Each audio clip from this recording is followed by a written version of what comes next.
This film was about Otto Neurath. He was a member of the Vienna School, what we would call an urban planner. He was politically active in Red Vienna in the 1920s and 30s. He was an inventor of isotypes, an early form of infographics, and he was a founder of the Isotype Institute. He was committed to visual education as a way of empowering the majority of people. And later, he became a consultant in human happiness for the Stowlawn estate in Billston near Wolverhampton in the 1940s. He was a wanderer in the face of Nazi persecution, journeying from Vienna to Moscow, to The Hague, and eventually to the UK, where he was initially interned, and then to Oxford, where he died in 1945.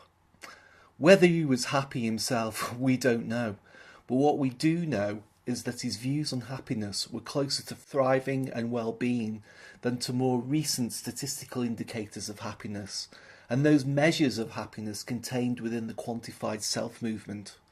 His work in Stowlawn revealed to what we see as a utopian perspective on how housing should be planned, how such planning should, by involving those who are to be rehoused, contribute to happiness and health, and how that wider involvement should be facilitated by forms of visual education.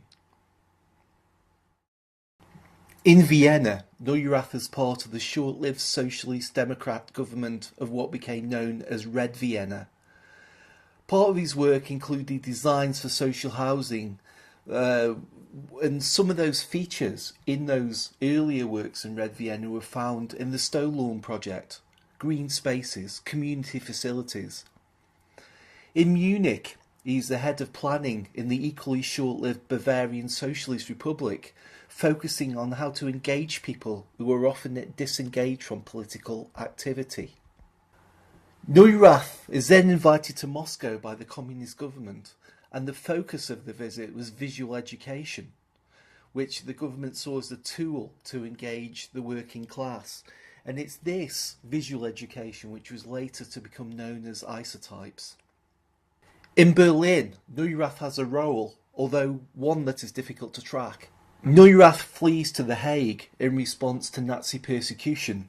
He works with Gunther Arndt to set up the International Foundation for Visual Education and the Unity of Science Institute.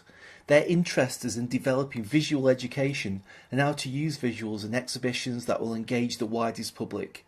Neurath travels to the US to organise exhibitions about tuberculosis and its prevention. Eventually, in the face of the Nazis, Neurath flees to the UK and was interned in the Onken camp on the Isle of Man. Eventually, he is allowed to leave internment and travels to Oxford, where he sets up the Isotype Institute with his wife Marie. Designations of Billston in the late 1930s and early 1940s was summed up in the phrase Black Sahara, as a replay of earlier designations of industrial Britain as dark satanic mills.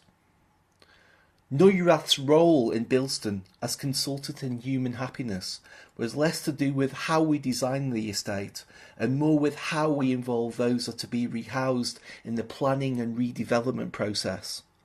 However, some of the features of what he'd seen in Red Vienna became important in Stowlawn. So, would you say that moving here increased your happiness? certainly gave us a lot more room. We're very content here. Yeah, we wouldn't move now. We like the space. We've got so used to having a big space. If we went into somewhere smaller, I think we would just feel a little bit claustrophobic. I've never thought about it as making us happy. It's not something you think about, is it? But it's definitely content. There's no doubt about that at all. We overlook all the green and the Stowlawn woods or whatever they call them, you know. So really nice. So really what's nice. the best thing about it then? Well, it would be the greenery, all your greenery that you've got. Yeah. Personally, it's a shame they've built on the greens because it defeats the object. But then if you go back 30 years, when we first moved in, there were lots of children, and lots of children used to play. They used to play football, cricket, all sorts on that little space there. And today's houses, if you look at them, they're really cramped, aren't they? So it must cause, and people on top of one another. So yeah, so I mean that doesn't help, does it? You know, being on top of one another like that all the time. No. It's a lot of the time you don't even realise there's anybody about. Round here, it's so quiet. Good. You do have to get permission to put fences up at the front. Yeah. Yeah. So you're not allowed just to put a fence up. As far as I'm allowed, you have to get permission first. Whether that still applies or not, I don't know. I'm not quite sure why they built more houses in the middle. Must have been because of the space there. Or perhaps the council needed more social housing. Waste Yeah, well, land. they've put all trees and that there now, so it's more green, more happiness. No, joking apart, it does make happy having green spaces. So good for that Viennese chap. When we started this research, we had thought of Neurath as an architect with a major involvement in the design and development of the Stowlawn estate. When we went to Stowlawn, it did strike us as very unlike many other estates that were developed in the post-war period and later. Residents themselves liked living there. They liked the green spaces. They liked the feeling of community. And it was less or easy to provide a direct link between this happiness and health in either a narrow or a broad sense. However, Neurath's approach to happiness, where, for example, working class people should not have to live a minimum of existence but a maximum of happiness, is very unlike how happiness is currently constructed.